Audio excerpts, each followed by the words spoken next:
నెహెమ్యా గ్రంథం 4వ అధ్యాయం 6వ వచనం. నెహెమ్యా గ్రంథం 4వ అధ్యాయం 6వ వచనం చదువుదామా? అయినను కనుక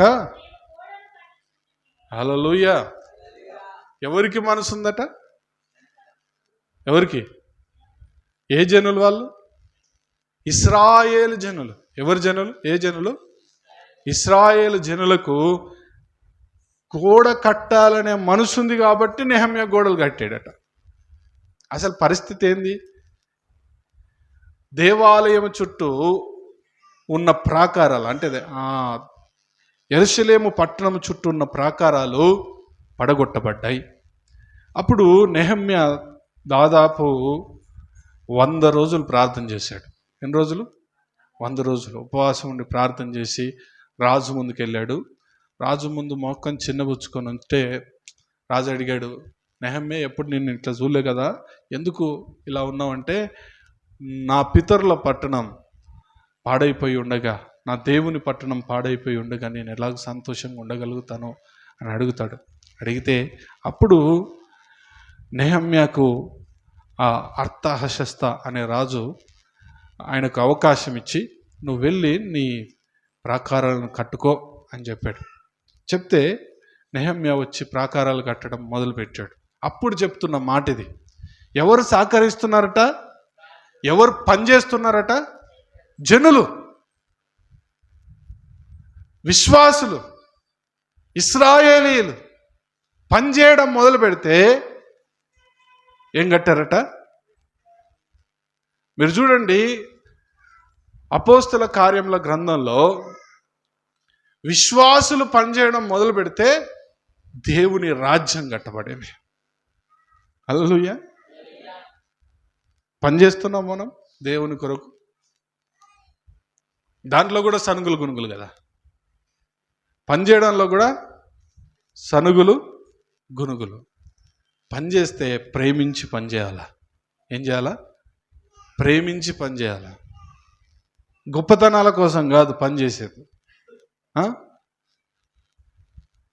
ఉన్నతమైన పరిస్థితుల కోసం కాదు, నేనే గొప్ప అనిపించుకోవాలని కాదు. దేవుణ్ణి నేను ప్రేమిస్తున్నాను, అందుకు పని చేస్తున్నాను. కాబట్టి పక్కంతో నాకు సంబంధం లేదు. దేవుణ్ణి ప్రేమించి పనిచేసేవాడు పక్కోళ్ళ గురించి చూడడు. మనం ఎప్పటికీ అంటే ఆలోచన చేయండి, పక్కోళ్ళతో పోల్చుకునేటోడు అసలు క్రైస్తవుడే కాదు. ఎందుకు తెలుసా?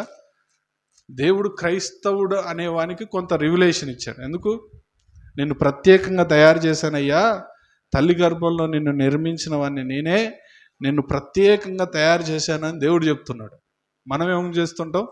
పక్కోనితో పోల్చుకుంటాం. పక్కోనికి దేవుని పట్ల ప్రేమ లేదు, నీకు లేదా? పక్కోడు దేవుణ్ణి ప్రేమించట్లేదు, నువ్వు కూడా ప్రేమించట్లేదా? పక్కోడు అన్నం తింటేనే తింటానవా?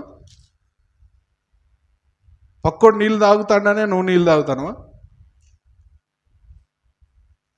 నీకు ఆకలైనప్పుడు నువ్వు అన్నం ఎట్లా తింటావో, నీకు దూపైనప్పుడు నువ్వు నీళ్ళు ఎట్లా తాగుతావో, నిజంగా నువ్వు దేవుని ప్రేమిస్తే ఏం చేస్తావు? దేవుని మందిరములో పనిచేస్తావు.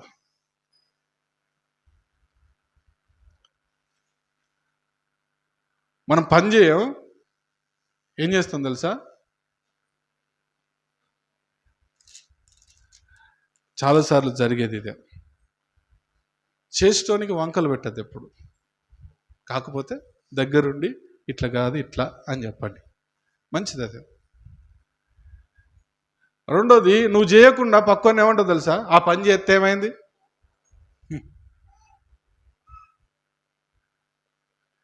నువ్వు చేసే పరిస్థితి లేనప్పుడు ఎట్లుండాలా?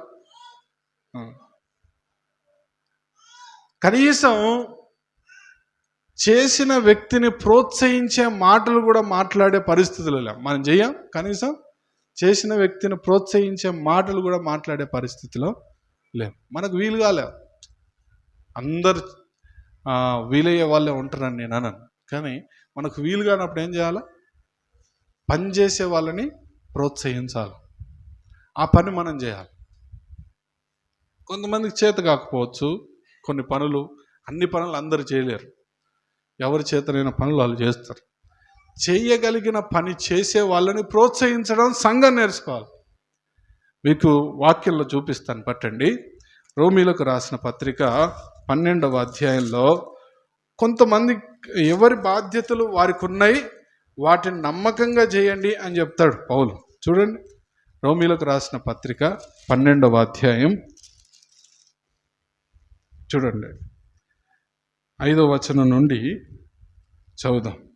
ఒక శరీరంలో మనకు అనేక అవయవములు ఉండినను ఆ అవయవములన్నీ ఒకటే పని ఎలాగుండదో అలాగే అనేకులమైన మనము ఒక్క శరీరముగా ఉండి ఒకరికొకరము ప్రత్యేకముగా అవయవములమై ఉన్నాం.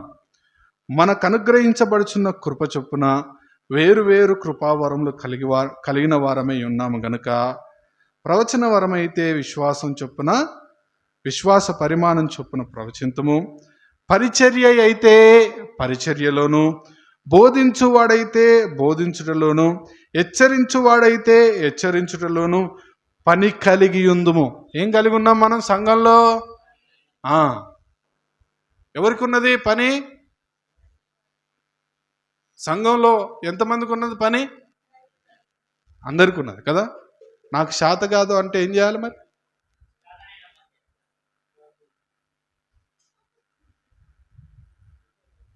హల్లెలూయా. నీకే పని శాత కాకుండా ఉంటుందా? సంఘం విషయంలో ఏ పని శాతనవుతుందో ఆ పని నువ్వే పట్టించుకోవాలి. నీకే పని శాతనవుతుందో ఆ పని ఇది నా బాధ్యత అనుకోవాలి. మీరు చూడండి పైనకి, పంచివెట్టువాడు శుద్ధ మనసుతోనూ, పై విచారణ చేయువాడు జాగ్రత్తతోనూ, కనికరించువాడు సంతోషముతోనూ పని జరిగించవలెను. పని చేయమని చెప్తున్నాడా, మానేయమని చెప్తున్నాడా? చేయమని చెప్తున్నాడు. మరి పని చేస్తాం మనం? ఇది నా పని కాదు, పక్కోని పని. ఇది నా పని అనుకునేటోళ్ళు ఎంతమంది ఉంటారు సంఘంలో? ఎప్పుడైతే సంఘము పనిచేయడం మొదలు పెడుతుందో అప్పుడు సంఘము బలమైన సంఘంగా మారడం మొదలు పెడుతుంది. నేను చాలాసార్లు మీకు జ్ఞాపకం చేశాను. ఒక కంపెనీ CEO వచ్చి చర్చి ఊడ్చి వెళ్తుందట.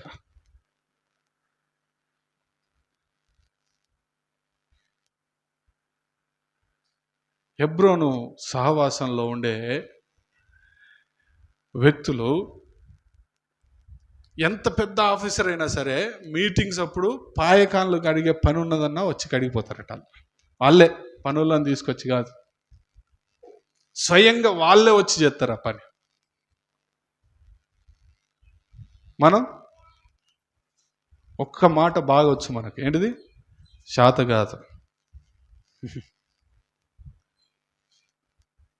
నీ చేతనైన పని ఏదైనా ఉందా అనే ఆలోచన చేస్తామా మనం? నీకు చేత కాదు కావచ్చు, నీకు చేతనైన పని ఏది లేదా? ఉన్నదా లేదా? సంఘంలో ఉన్నది. అస్సలే చేత కాదు అనే వాళ్ళు భూమి మీద లేరు. శాతగాని వాళ్ళు చచ్చిపోతారు, భూమి మీద ఉండరు. లేకపోతే మంచంలో పడి ఉంటారు. రెండిట్లో ఏదో ఒకటి జరుగుతుంది. అస్సలే శాతగానోడు మంచంలోనే పడి ఉంటాడు, లేదంటే చచ్చిపోయి ప్రభు దగ్గరికైనా పోతాడు. ఇప్పుడు చెప్పండి, మాకు అస్సలే శాత కాదు అన్నట్టు వాళ్ళు ఎంతమంది ఉన్నారు ఇక్కడ?